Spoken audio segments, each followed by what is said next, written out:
สบายดีตอนนี้เขาก็มาฮอดบ้านโน้นสะอาดฮอบ15มาเรียนนำไอ้น้องสายบ่าวศักดิ์ที่ว่าเพิ่นถูกส่งมาที่อเมริกาตอนนั้นก็ตอนนี้ก็คือว่าเฮายืนอยู่ต่อหน้าอพาร์ตเมนต์ของเพิ่นก็อยู่จังซี่ละตอนนี้เขาสิเข้าไปแล้วก็สิสวนไอ้น้องสายไปตลาดตะลีเฮ็ดของอยู่ของกินซุมกันมาอยู่กับบ้านไอ้น้องสายชื่อนาบ่าวศักดิ์นี่แหละที่ว่าเพิ่นที่ว่าสบายดีมาจากอเมริกาวางใดหนึ่งนี่เนาะห้าเดือนแล้ว5 เดือนแล้วบ่5 เดือนแล้วงอดดาวเฮาว่าสิมายามเพิ่นหลายเทื่อหลายทีก็พาหาโอกาสมันมายากมื้อนี้ก็มาพ่อตัวจริงบ่าวศักดิ์คนดังก็บ่แม่นหลังจากนี้แล้วเฮาสิพากันไปตลาดกับไอ้น้องสายนี่ซื้อเครื่องมาอยู่มากินเฮ็ดซื้อไก่บ่ซื้อหยังสุดแรกเพิ่นถามว่าเพิ่นอยากกินหยังเอาตามใจเพิ่นเป็นคุกเองเนี่ยนะเพราะว่าเฉพาะเป็นนันบ่าวศักดิ์ธรรมดาบ่หรือว่าคนธรรมดาสามารถเป็นเฮ็ดอาหารแซ่บอีกอยู่ทางเมืองนอกก็สมควรมานี่ก็สมควรเอาติดตามเด้อว่าสิเป็นตลาดพาไปรอตลาดใกล้ๆนี่อยู่ไฟแดงนี่นี่ครับอยู่นี่ก็เป็นบ้านนั่นน่ะบ้านโนนสะอาดหอม15โนนสะอาดเนาะ15มาแวะเล่นน้ำไปมาแวะเพิ่นเด้อเพิ่นเวลคัมยินดีต้อนรับเสมอแน่นมาแต่ต่างประเทศบ่หรือว่าอยู่ลาวไสกยามาเยี่ยมมายามใกล้ทางไกลมาเยี่ยมมายามเปิดกว้างห่านเฟอก็แม่นทางหน้าเนี่ยเพิ่นก็ห่านเฟอกันทางหน้านี่วะแม่นทางเฟอนี่ก็รวยใหญ่เด้โอ้นั่นเฟอทางหน้านี่นี่นะทางหน้านี่เว้ยนะโอ้นี่ห่านเฟอวะโอ้เยี่ยวขวาเลยเลี้ยวขวาวะเยี่ยวขวาตลาดบ้านโนนสะอาดเลี้ยวขวาอันนี้ก็เขตเขตทางงอนกันตัวเมืองไซธานีเริ่มเรื่องได้ละติกันเรื่องอะไรเนาะเริ่มเรื่องแล้วซันโซนไลบ่ได้สู่ไปใส่มีแต่อยู่แถวๆนี่แหละจอดใส่เนาะจอด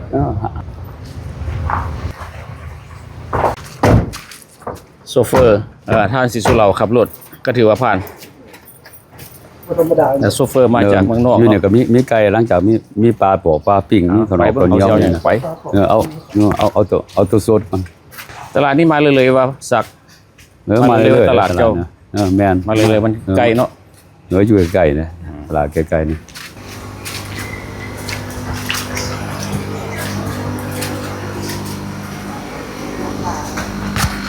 เอาไก่มันไก่เอาซื้อปลาอย่างเอาไก่เลยเอาไก่บ่เอาเป็นว่าซื้อไก่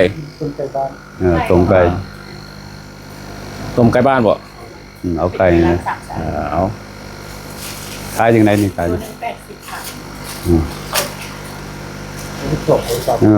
เอา2 ตัวพอแล้วครัวเลยบ่เอาคั่วก็ได้คันเฮากินครัวบ่เนี่ยอย่าครัวให้เพิ่นครัวเจ้าก็เลี้ยงไว้คือว่าตัวใหญ่แท้ๆใหญ่แล้วก็ปลาข้อก็ตัวใหญ่ใหญ่มั้ยเอาไปต้มนี่แซ่บขนาดนั้นไปต้มแซ่บเลยคือไก่นี่กัน2ไก่2ตัวแล้วบ่เนี่ยตัวละไก่2ตัวให้ไปใส่เติมมาได้นี่ตัวละ80,000ตัวละ80,000 กีบแต่ว่า2ตัวกัน160,000 160,000เป็นเงินดอนเท่าใดนี่คือประมาณนั้นประมาณ7 ดอล7 ดอลเนาะอ๋อได้ไก่2ตัวไปบ่นี่เฮาไปเบิ่งหน้ากันเพราะว่าเจ้าที่เพิ่นสิพาไปพวกเพิ่นอยู่นี่ดนเด้ไปเบิ่งทางหน้ากันเจ้าพ่อทั้งงอนบ่ทางงอนบ้านโนนสะอาดโนนสะอาดแถวทั้งงอนแล้วบ่เครื่องนี่ก็หลายได้เนาะเครื่องหลายกับเซลยังอยู่บ่นะยังตึมอีกเฮาบัดนี้เอาผักนำบ่ผักสลัดแม่ค้าเอาโลนึงนะ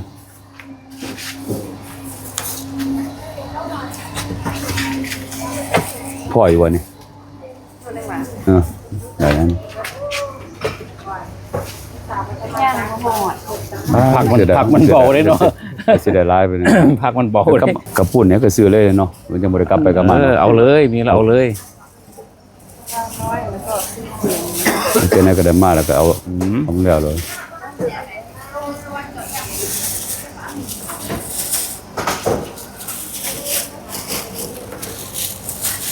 คุณเอาเท่าไหร่โล นึง15อันนี้ก็โลนึงเลย เอาโลนึงก็ได้พอแล้วเนาะพอแล้ว15 ข้างร้านน้ำ พอแล้วพวกพักก็เป็นนั่นเด้ ร้านน้ำเจียวมีหลักทุกกันนะ เอาน้ำเจียวพร้อมบ่ดูเฮาเฮ็ดเอง เอาตัวแซมเนาะน้ำเจียวเนาะ เอาไป เอา อันนั้นคือสอง เอาจักอันนั้นนึงก็พอวะ การคนบอก ตามใจเด้อ ทำลาบดีจะได้เอาบอก โอ้ได้แล้ว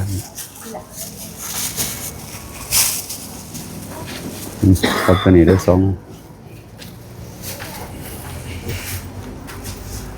ถึงสิเลยมีแต่นั่นแบบของสดๆนะ ของสดๆของสดๆครบได้หัวหน้า มีอยู่ยืนยันก็มี เอามาครบ เอาหัวหนึ่ง 121,000 120,000 ประมาณนั่นน่ะ5 ดอน5 ดอนเด้อ บ้านหาดอน ประมาณ5 ดอน เดินไปหาดอน จะซื้อ US นี่บ่ได้แล้วเนาะ หาดอน 5 ดอนเนาะประมาณ5 อันนั้นกันหาดอนเป็นประมาณ12ดอน 12 13ดอน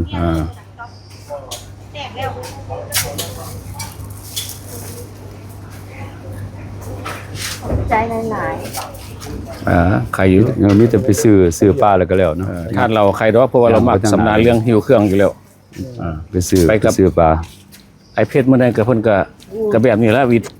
วิถีชีวิตของเพิ่นเป็นวิถีชีวิตของเพิ่นก็หิวเครื่อง อืม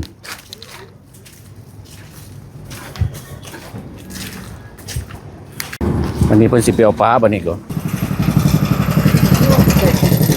โอ้มาไกลๆบ่แต่ปีนี้ก็หอมเนาะซื้อปิ้งปลาแด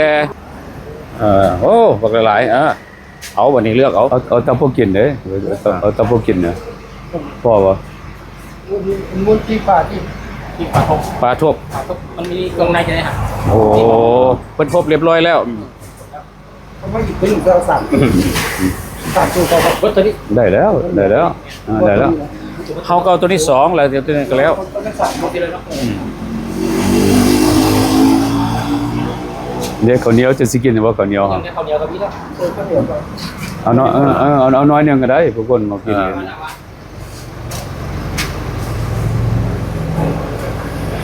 อยู่บ้านเฮาสรุปกินว่า ก็แบบสนุกกินนะอิหยังก็มีเบิดนะของบ่ของปิ่งเป็นผักแบบมีแต่แนวสดๆพุ่นน่ะเห็นบ่เป็นปลาก็ไปเอามาแต่หนองเป็นปลา ปลาก็ไปแต่หนอง หลายเลยของกินหลายเลย พอเด้ โอ้ย ในรัฐก็มาอีกเด้ เพิ่นก็สิบ่ได้สู้กินหลายปานนั้นดอกกินเนี่ยนะ มื้อนี้ก็มักเล่นผักสลัดผักบัว เด้อ แล้วก็มีข้าวปุ้นเนาะแล้วก็หัวคาสิ่งที่ว่าเอาไปเฮ็ด เฮ็ดต้มนี่แหละเฮ็ดต้ม ต้ม เฮ็ดต้มไก่ กับปิ้งปลาพร้อม กินแบบง่ายๆนะ เป็นง่าย กินแบบง่ายๆเอาตัวนี้กัน ๆเจียวปลาบั้มบ่อันนี้ปลาอันนี้ปลาบั้มบ่เอาบ่เอาเจียวปลาบั้มมา1เด้อนี่เด้อว่าเจียวปลาบั้มว่าสิเอาไปลองชิมเบิ่ง จังได๋ก็เอิ้นว่าเจ้าปลาปั๊มเป็นอะไร ปลาบั้มเด้อนี่เด้อเอาตัวหนึงเด้อเอาเจียวปลาบั้ม แสน95,000 เพราะว่าเจ้าของนะเอาธนาคารใหญ่ ชื่อได้ว่ามันชื่อซอยนี่ได้แล้วโอ้ยของกิน ซื้อเครื่องพอแล้วกลับได้ป่ะนี่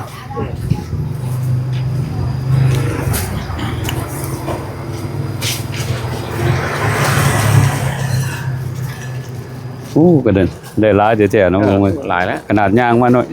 น้อยเดียวนึงนะ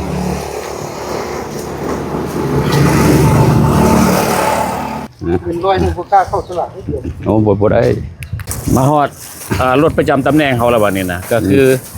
รถนี่ก็บรรทุกได้หลายเด้ใส่คนก็ได้หลายทั้งหลังนี่เป็น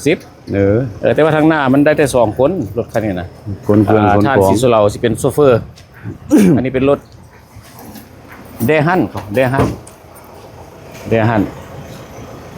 ประจำตำแหน่งแต่สิได้ขึ้นทางหลังนำไอ้น้องทรายเบาสักแล้วได้บัดนี้ได้ไปเฮาบัดนี้นั่งคนละสดบัดนี้ ออกไปก็มีแต่จ่ายจะ5,000นะค่าจอด ค่าจอด ขายจอด ตลาดใดก็ได้จ่ายเนาะเดี๋ยวนี้เนาะ เนอ จอด อยู่เมืองลาวอยู่ดิเป็นสถาน มาอยู่นี่ประมาณ6เดือนนี่จ่ายเงินเป็นหรือเปล่าจ๊ะ โอ้ยังแบบเก้อกาอยู่ บ่ได้ ใบแสนเนี่ยจ่ายง่ายอยู่ ไปสั่นจ่ายง่าย บัดใบ500ใบพันใบยังเน้น งงบ่ทิพย์ยังงง แบบ อยู่ งงกลัวมันจะคือกันเด้ ไปเศร้าก็ ใบ ไป เศร้าก็มันก็จะ ไป คือกันเด้ ไปเศร้าก็ไปจังก็ไป50พันเนาะ ใบ50มันก็เบิ่งต่างกันใบ50 ตักจะไปเศร้า ตัวใบเศร้าตัวใบ10ใบ500ตัวนั้นมันจะแบบคล้ายๆกันมันมีเงินใหม่มีเงินใหม่ก็มีเงินเก่านำอีกเด้มันคล้ายๆกันเงินใหม่กับเงินเก่าบางเดือนนั้นไปซื้อของอยู่ตลาดนั้นเจ้าของห้างก็จนหัวปวดนะก็โจกเงินไหนเขาลดนะอะไรก็หายก็ไล่เอาเอง ไปละแสนแล้วไล่เอาเองด้วยซะว่าถ้าเอาเงินทอนลูกเดียว จะโกโปโห นั่นก็มีปัญหาเนาะเอามาจากเพิ่นก็ว่าไผแต่งงว่าจะได้อ้ายคือกันนะใส่เงินทีแรกก็งงคือกันแหละใส่บ่เป็นเดี๋ยวนี้สบายนะนี่ใส่ได้เดี๋ยวนี้ แต่ใบแสนมันเบิ่งต่างกันแต่ละใบ แม่นแหละ จับสีมันก็ต่างกัน สีมันก็ต่าง คือเว้าแล้วคือแบบใบพันหนึ่งใบ500ต่าง ใบเศร้าพัน แล้วเฮาก็งง ตัวนี้แหละมันจะคือกันนะ งงแม่นละใบพันกับใบพันอีกใบพัน สีมันก็จะคล้ายๆกัน ใบพันกับใบอันกับใบ10,000บ่แม่นบ่อยากคล้ายๆได้เนาะ มีใบ10พันอีก คล้าย พวกเดียวสีก็จะคล้ายๆกันอีกโอ้มาฮอดฟอร์มกันเล่นนะสบายดีเบิ่งนั่นน่ะอยู่ทางหลังกันเด้อยู่ทางนั้น บ่แม่นว่านัดกันซื้อรถบ่เฮา อ้าย นี่มันมาแฮงอยู่นี่ก็รถอันนี้กำลังมาแฮงคือว่า Terra S เนี่ย อ้ายเป็นมายามนะมายาม สบาย มาจากอเมริกานะเต็มอยู่นะเป็น เป็นของกินมาแล้วบัดนี้ คนสิเขาไปต้มไก่ ก็เฮาก็ซื้อปลาซื้อหยังบ่ได้ปิ้งปลาแดแล้วก็ไอ้น้องสายเพิ่นสิไปเฮ็ดต้มไก่ นี่ โอ้ เอาแมวมาเลี้ยงนี่ก็เป็นจังซี่เลย เป็นหมู่บ่ฮะ โว้นั่นแบบอยู่ต้นมันเนี่ยจิ้มปลาไปมันก็สิตายเสือมาตอนมายังน้อยเด้มันก็เจอกัด อันนี้เป็นห้องนอนตัวบ่ แม่นอันนี้เป็นห้องนอนอันนี้เป็นเตียง แบบง่ายๆ ซื้อมาปลาเป็นมันก็หมดหมู่ เสื้อพับเอาลงปุ๊บๆๆแล้วก็นอนเลย แต่เก่าก็เอาไปปลาเม็ดข้างนอกเด้ปลาเม็ดข้างนอกแบบมันหมดหมู่มันยังมายามเด้แขนมันสิเลย สุดแล้วดีใจนำโอ้เข้าก็ซื้อหลายสอบตัวนี้นะ นะเด้อคือเครื่องของนะ แต่มีตู้เย็นน้อยโอ้ดีได้กินน้ำเย็นเนาะมีอาหารใส่อาหารเล็กๆน้อย คือเครื่องของมีแต่เสือแต่พวกกินนะเป็นพักกันน่ะเสือโอ้ยกินบ่ทันยังก็บ่ทันนะ ๆสีมือเบาสับ เตรียมเครื่องได้สิอันนั้นน่ะเฮ็ดต้มไก่เฮ็ดต้มไก่ ต้มไก่บ่ ก็ ไก่ลาด เป็นกะลาดนั่นอันนี้ต้มมีแต่ตัวเดียวเด้ต้มตัวเดียว หัวของกินยังหลายอยู่ แม่นละ ย่านมันเหลือ ตัวเดียวก็ยังกินบ่ไหวแล้วนะ ย่านมันเหลือกัน มีอย่างเดียวเนี่ย ใส่ใบบักเขียบนำสิใส่ใบบักเขียบ ใบบักเขียบวะ ใบบักเขียบเลยแหละ หาบ่ได้ยินได้ว่าใส่ใบ ใบบักเขียบอยู่เมืองลาวนี่นะกับอันนั้น สมุนไพรทุกอย่าง กับอันนั้นฟักอิหยังก็ฟักอันนั้น หูขี้หูดบ่ ใบขี้หูด ใบขี้หูด มีใบขี้หูด แล้วก็คา มีคาแบบสดๆนะคาอ่อนสดๆแล้วก็มีอันนั้นบักเลียน มีบักเลนมีบักเลนมีอันนั้นพวกหอมหัวใหญ่ตัวนั้นกันหากพวกหอมพวกหอมกับอันนั้นหัวสิงกอกสิงไข่ ตัวนั้นมันจะใช่ไหม ตัวนี้ อันนี้หอมป้อมบ่ หอมปอมมันนี่แบบใส่ยามแล้วเลยจังเด้ แล้วก็บักขาม เนี่ยบักขามเปียก กามเปียก มันจังสมเด้ โอ้ เฮ็ดเอา อันนี้ของแท้มาจากอเมริกาเด้อพี่น้องเด้อเพราะว่า ของปรุงก็ง่ายๆแล้วของปรุงก็มี เอาน้ำใส่ ของปรุงมีกันมีแต่ใส่เกลือใส่เป็นงัวก็ได้บางคนบ่มักใส่เป็นงัวใส่ข้างนอกก็ได้ดอก เด้อเบิ่งเอาเด้อถ้าหากว่าผู้ใดอยากเฮ็ดต้มไก่ที่ว่าแบบที่ว่าเพิ่นที่เคยเฮ็ดอยู่ร้านอาหารแล้วก็เคยเฮ็ดมาหลายๆหลายปีผู้นี้เพิ่นมีความชำนาญแท้ๆไอ้น้องชายผู้นี้นะ เครื่องของปรุงก็มีแต่ใส่เป็นงัวกับเกลืออะไรก็แล้วนะบางคนก็มักใส่น้ำปลาก็ได้หันบ่นั่นดอก ปกติแล้วต้มไก่เฮา ตัด บ่ใส่น้ำปลาก็ได้ติเนาะ ใส่เพราะว่าเกลือมันสิตัดกันเองเด้ โอ้ มันสิมีรสชาติออกมาเกินบักขามปอกบักขามเปียก ตัวนี้ก็ ตัว ว่า นี้สมุนไพรมันก็เต็มเลยเด้นี่แบบครบไปเลยนั่นนี่ โอ้แซ่บเนี่ยแต่บ่แซ่บเนี่ยไปหาหมอเลย เบิ่งคือสิคันบ่แซ่บไปหาหมอ แต่ วะ บ่แซ่บเลยไปหาหมอเลยอันนี้ก็เป็นไก่อันนี้เป็นไก่ลาดอีกนะ ไก่ลาดสุดยอด บ่แซ่บเลยไปหาหมอเลย พากันไปซื้อไก่มาบางทีนี่มาปั๊บไก่เพิ่นเฮ็ดให้กินเบิ่งว่าสิ4มื้อสิสุดซ้ำใดก็ถือว่าก็ได้ยินหลายคนเว้าว่า โอ้ยเบาสักเด้อว่าเฮ็ดแกงไก่หรือว่าเฮ็ดอาหารนี่สุดยอดบ่ว่าแต่เฉพาะแกงไก่ก็เพิ่นมีความประสบการณ์หลายอย่างเนาะความรู้ความรักเพิ่นก็มีมาพร้อมก็บ่เฉพาะแต่ว่าเฮ็ดอยู่ของกินเป็นทั้งยูทูบเบอร์อีกได้พี่น้องเอ้ยยูทูบเบอร์เดี๋ยวนี้ ต่อมาแล้วก็ไลค์ก็แชร์เด้อฝากก็ไลค์ก็แชร์เด้อก ำลังมาแฮงเด้อเพราะว่าคลิปคนเดียวนี่แต่ว่าหวยคลิปได้ก็ว่าหมื่นปลาย 20,000 ผู้ ผู้ ใด ใด ก็บ่ถึงขันมันดอก แต่ว่าพยายาม ก็ขอบใจ FC กดไลค์ หลาก ย ด ๆ แชร์เพิ่นแน่ติดตามเพิ่นให้กำลังใจเพิ่นเพราะว่าเพิ่นสิมีกำลังใจเฮ็ดคลิปต่อไปก็ FC ก็แบบ FC ทุก FC ทุก FC แล้วคนบ้านนอกมอกกินแซ่บ แม่นแล้ว รัดใจดีตุ้ยชาวโวก็มีหลายสอง เนี่ยแหละเห็น เป็น เพิ่นเลย ข้าม ดอก หลายสองก็ส่องอ้ายเพิ่น เอา ส่องอ้ายส่องไงยัง ส่องเรียบร้อย ชื่ channel นะ เจ้าหน้ารัดใจดีก็มาเลย จะน้อยอารัดใจดีอารัดส่องอารัดใจดีก็สิมานี่นะเอามาพ้อกันอยู่นี่เอานี่แหละ เสาเอาพักลงกันวันนี้ เอาอย่างลงมานี่ เอาพักเอาหัวสิงไข่ลงกันหัวสิงไข่ลงอ่ะหัวสิงไข่กับหอมบัวไงเอาลงก่อนดิ ต้องเฮ็ดตามถึงตามขั้นอีกได้เป็นบ่เนาะหัวเส้นไข่ตอนเฮ็ดอยู่ห้านอาหารอยู่อเมริกาก็เฮ็ดแบบนี้ซะบ่สูตรนี้ เนื้อเฮ็ดแต่ละห้านก็มีหลายสูตรนะละ แต่ว่าบ่มีแต่ใบมีหยังก็จะเอาใบ ก็บ่ใส่ใบบักเขียบอยู่เลย ใบเขียบมันหายาก มันก็บ่มีแท้ๆเลย มันบ่มีแท้ๆเนาะ มีแต่แถวโฟยดามเลยเดี๋ยวว่าค่าก็แบบค่าอ่อนในราคานี่แบบนี้จัดเต็มแบบจัดเต็มนะแบบสมุนไพรนี่จัดเต็มเลยนะมันนี่แบบครบเลยนะนี่ บอก FC อีกทีนึงดูว่ามาจากรัฐใด มาจากกันเฟสโนแล้ว เฟรชโน เฟสโนแคลิฟอร์เนีย มีแต่คนเฟสโนหมดเลย คนเฟรชโนมันหลาย นี่มีแต่คนมาจากเฟสโน สิล่ะพี่น้องเอ้ยถูกส่งมาบ่ต้องตกใจอาหารการกินบ้านเฮาโอ้สบายหลายมีแต่อาหาร ผมกินก็มีแต่แบบนั้นโอเคนิกเบิดนะเป็น พี่น้อง ไก่ ของ เป็น ไป สิ้น ก็ให้ความอบอุ่นอยู่ตลอดหมู่คู่ก็มาเยี่ยมยามทำข้าวเป็นแบบสิตลอดบ่ต้องเป็นห่วงอันน้องสายขอถามแต่ตอนอยู่เฟรชโนแคลิฟอร์เนียหันเฮ็ดห้านอาหารอยู่ห้านใดเนาะ ห่านเลซิดอ เลซิดอบ่ อยู่แถวนั้นถนนแบล็กสโตน ห้านอาหารไทย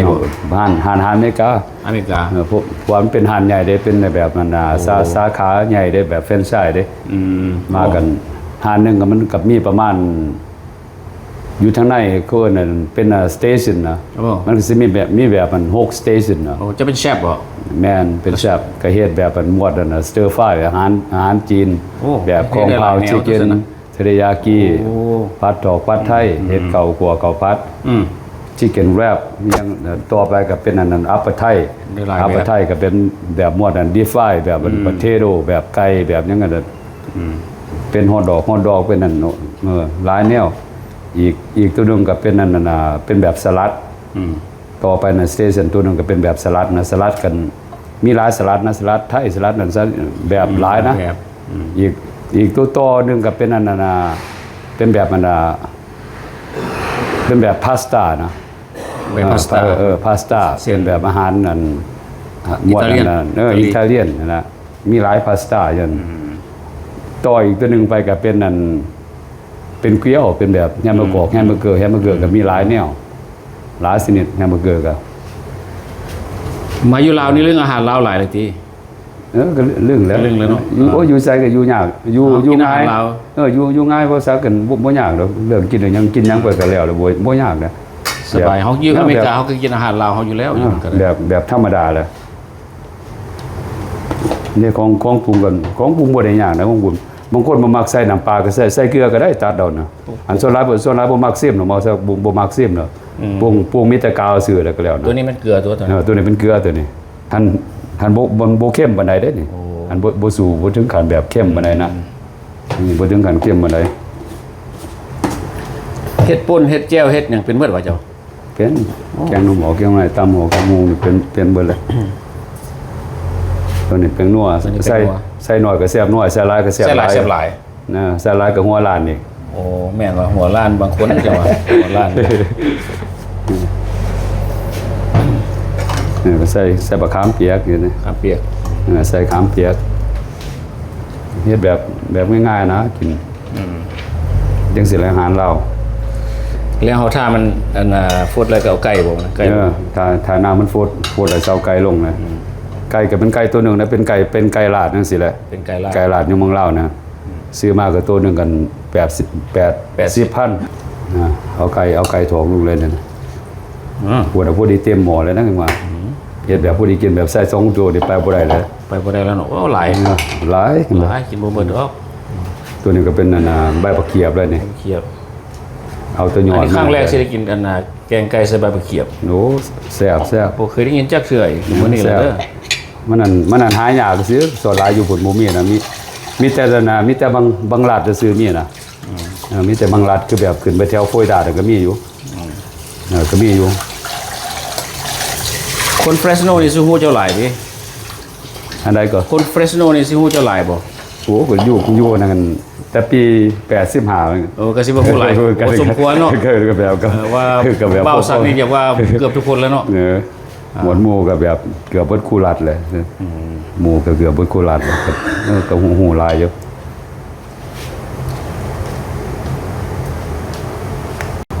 บั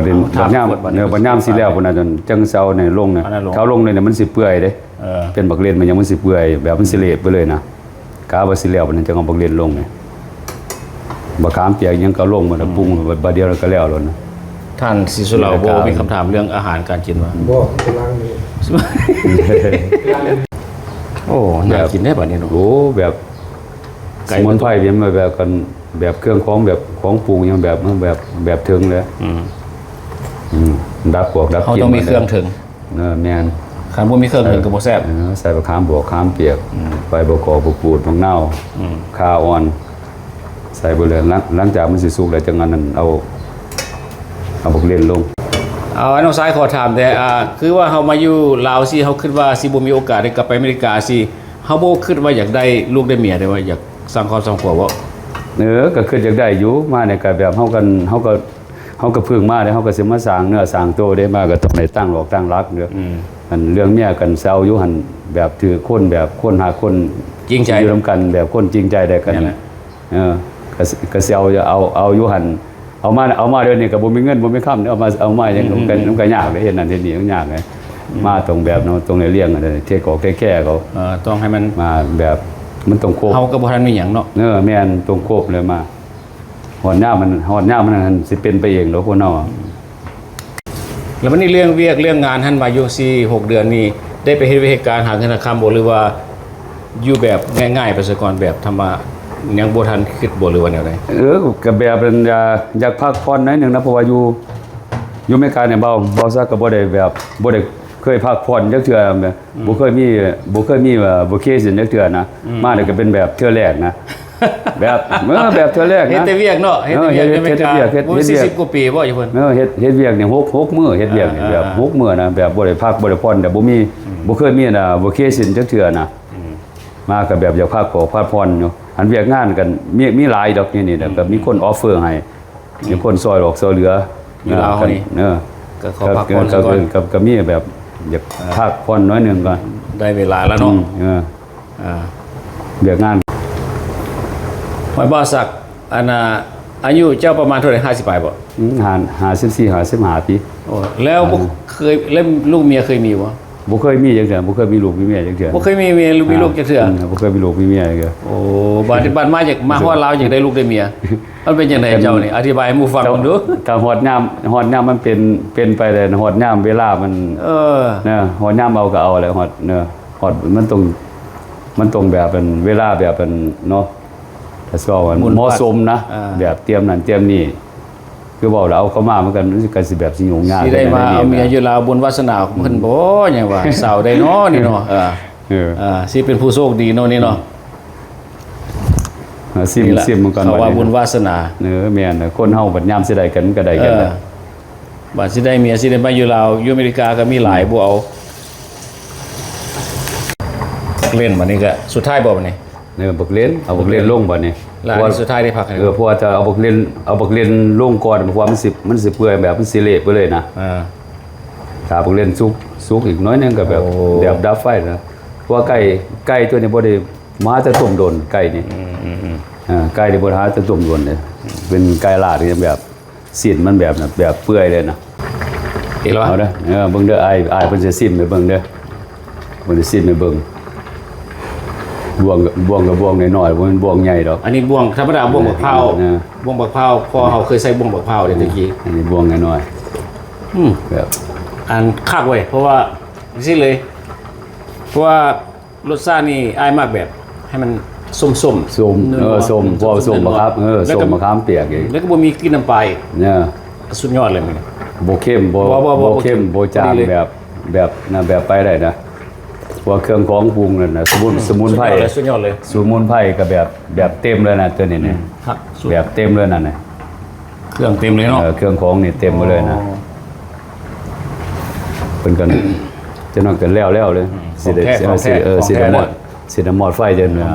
เป็นจังได๋แซ่บ โอ้แซ่บหลายเพราะว่าที่ ครับ สุดยอดเลยไปซิมต้มไก่มานี่ก็ว่ามาหาไอ้น้องสายนี่แหละบอก ใส่ใบบักเขียบเด้อใส่ใบบัก มัน เขียบ สำคัญในครั้งแรกกินใบ ใส่ข้าอ่อนใส่แบบเครื่องของโคกนำใบบักกูดหัว ไม่ สิ ว่า บอก ข้าว หัวสิ เจ้า ไข่ ข้าวเจ้าก็ได้เนาะใส่ข้าวเจ้าหรือว่าข้าวเหนียว ข้าวเหนียวอย่างก็มี ข้าวเหนียวก็ได้ กินก็ได้ เกี่ยวส้มมาโอ้แปลว่าดึงหูออกได้ดึงหูออกได้เนี่ย แซ่บ ภาษาลาวเขาว่าคันคนกินแซ่บนี่ แซ่บ ดึงหูจังได๋ก็บ่ออกว่าซั่นเด้แปลว่าแซ่บหลาย ก็ขอบใจอ้ายเพิ่นหลายมันมาแวะเล่นนำได้มื้อนี้เด้ ขอขอบ ก็ ใจ บ่เคยเห็นหน้าเห็นตาจักเทื่อดอก เห็นแต่อยู่ซ่องนั่น หัก น่ะ แพงกันเด้อ คนมานอกเนี่ย หักแพงกัน รายใจดีมากเลยกันนะเพิ่นก็มาแวะเล่นนำมาแวะยามเบาซักเด้ขอขอบใจเพิ่นหลายเด้เข้าไปนั่นน่ะกดไลค์กดแชร์เพิ่นนะ เรียบร้อย ขอบ ชัน ใจ โด ห เล ลาย ยเรียบร้อยชันโดเลยก็อย่าลืมของน้องสายเบาซักเป็นกำลังใจให้เพิ่นถ้าหากว่าบ่มีผู้เบิ่งเพิ่นก็เพิ่นซ่องเพิ่นก็สิไปบ่รอดกำลังใจเพิ่นเด้อถ้าจะมามืดมือมื้อนี้น่ะเสื้อสิได้เห็นหน้าท่านรัดใจดีนี่ก็ เจ้ามานี่ โอ้หมาอันนี้ก็ว่ากำลังบ่แม่นหยังดอกก็กินท่าเนี่ยกินปิ้งปลาปิ้งปลาต้มไก่มานำกัน แซ่บแซ่บ คนมา แหม อาหารบ้านเฮา วันนี้สองคน น้อง เข้า สาว โตสามหวาน บ่สอง เอาคุณนี่มาจะใส่สัตว์เรือมาจะใส่ เหลือคนเหลือ เอ้า มาซอกทางหน้ากัน โอ้โหแล้ว ใจล้นเนาะ โอ้ดีใจหลายมื้อนี้ที่ว่ามาพ่อน้องนุ่งเนาะมาจากกันผู้หลายเนาะคาสิว่ากันเนาะ เฟรสโนแคลิฟอร์เนียพุ่นแหละ Fresno California เอาบอกซื้อเพิ่นแหน่ เอาซื้อไลท์ สิไลเนาะ มานี่6 เดือนไปแล้ว 6 เดือนไปก็ดีแล้ว อยู่แถวคนแหละบ้านโอบ้านหอมคนแหละนั่นนะ ก็ว่าอยู่ปรับตัวได้แล้วว่าหรือว่าแนวใด ก็ได้หน่อยนึงครับบ่ได้หลาย ค่อยเป็นค่อยไปดีแล้ว อยู่ไปทุนละ ดี สุขที่สุขข้าวนี่แหละ ดีใจนะจังได๋ก็เฮามาบ้านพ่อบ้านแม่เฮาว่าซั่นจะไป บ้านเกิดเมืองงอนเราดิ แม่น มา ล่ะ แล้วบ่ เอาบัดนี้เฮาสิไปทาง แมงวันวะ ทางอันน่ะ เอามาเอาจ้ามาเอาวะ บ่าวซักวันนี้นะเพราะว่า เอาไข่ไหม้ให้ดู บ่าวซักนี่เพิ่นก็มีสปอนเซอร์เนาะผู้นี้นางหวิงเนาะคนงามอีกทั้งเป็นคนงามแล้วก็เป็นสปอนเซอร์ใจดีอีกเอาสิเอาซ้ำใด เนาะ เอาคือจังได๋จังว่าไปเป็นสปอนเซอร์เพิ่นขอถามแหน่ อันนี้เฮากระบูฮูเนาะ อ่า เฮาก็ว่าความสำนึกเฮาเนาะก็คือว่าเพิ่นมาแต่พุ่นคือสิบ่มีญาติพี่น้องเนาะเฮาก็เป็นรับเอาเรามา ถือว่าเราเป็นน้าบ่าวเฮาเท่าไปเฮาเป็นหลานก็ซ้ำนี้บ่มีหยังหลาย ก็บ่มีหยังหลายเนาะแต่ว่ามนุษยธรรมเขาว่าเจ้านี่บุญงามความดีของเจ้านั่นน่ะ โอ้โหธรรมดาเลย หาใส่บ่ได้อีกหรือว่าเขาอนุญาตให้เราไปประกันอีก เราสิไปเอามาอีกแต่ว่าบ้านเฮากฎหมายบ้านเมืองเขาว่าได้ประกันได้แต่ผู้เดียว แม่นกฎหมายบ้านเมืองเฮา ก็ว่าสุดยอดน้องสาวเว้ยสุดยอดแล้ว เพิ่นก็ซื้อ นายเบ้าสักใจดีเด้ นะ มีเว่าอย่างเพิ่มเติมบ่ขอบใจหลายๆที่ว่าได้สปอนเซอร์ ขอขอบใจเพิ่นหลายเลยเป็นสปอนเซอร์ซอยเพิ่นก็ซอยดิ เอา ผม มา หูได้นอนบีดนอน แล้ว เปิดลมมาแล้วสปอนเซอร์ใหญ่หนังโคโลอยู่ ถ้าหากว่าหมู่คู่หรือว่าพี่น้องป้องไปบอกเลยอยากมาเยี่ยมยามเพิ่นก็เปิดกว้าง เปิดกว้างได้ บ่าวสัก เป็นหยัง แบบ ทำน้องวิ่งคือกัน ธรรมดา มื้อใดมื้อหนึงเขาสิไปสวนเพิ่นมีฟาร์มกว้างว่าซั่นเด้หมักส้มโอหมักเกี้ยงใหญ่ มะเกียงนี่ ใหญ่ พุ่นละแถวบ้านนอกบ้านนาพุ่นละแถวทุ่งพุ่นละเฮาสิไปอยู่ เข้มไปเลย มานี่ก็เห็นที่ไอ้น้องสายพวกนี้นะYouTube คนดังนี่นะไอ้รัดใจดีนี่สุดยอดนี่นะ โอ้เกี่ยวกัน โอ้มันธรรมดาเด้ทั่วโลกนะ เออ YouTube เรา แล้วก็ โอ้อะ YouTube โอ้โหมาแหงเด้ไอ้รัดที่ใจดีมาแหงได้ ไอ้รัฐใจดี โอ้โหบ่ธรรมดา ตัวลาวบ่ ดีใจจะมาพอๆกันมื้อนี้จังวะ จะผู้ลูกก็เลย ฮะ นี่ก็บ่เป็นธรรมดานี่นะมาจากกันนะรัฐวอชิงตันนี่นะ เมียกันมาดิ มาจากวอชิงตันมาพ่อน้องมาเยี่ยมยามน้องก็เว้าไปดีใจ ดีใจแล้วนำมาจนพ่อเนี่ย นำมาจนพ่อไอ้น้องสาย ขึ้น นี่ เบิ่ง ยังอีก เนาะ 2-3 คนบ่พอ ขึ้นว่ามาตลาดได้มาเห็นกันดีใจแฮงเราบ่เห็นกันเนาะ คือบ้านเดียวกันนี่ได้อยู่ วันนี้ก็เฮาก็สิได้ปิดคลิปตัวนี้เนาะ ตัวขาเขียนคำอยู่ว่าเพิ่นว่า ขอบใจหลาย ๆ เด้อที่ว่าพี่น้องๆหรือว่าเข้ามารับชมวิดีโอของเฮาเนาะแต่ว่าอย่าลืมของไอ้รัดใจดีเด้อขอบใจหลาย สมัครก็กดไลค์กดแชร์แด้ กดไลค์กดแชร์พอเลยถูกใจกดไลค์กดแชร์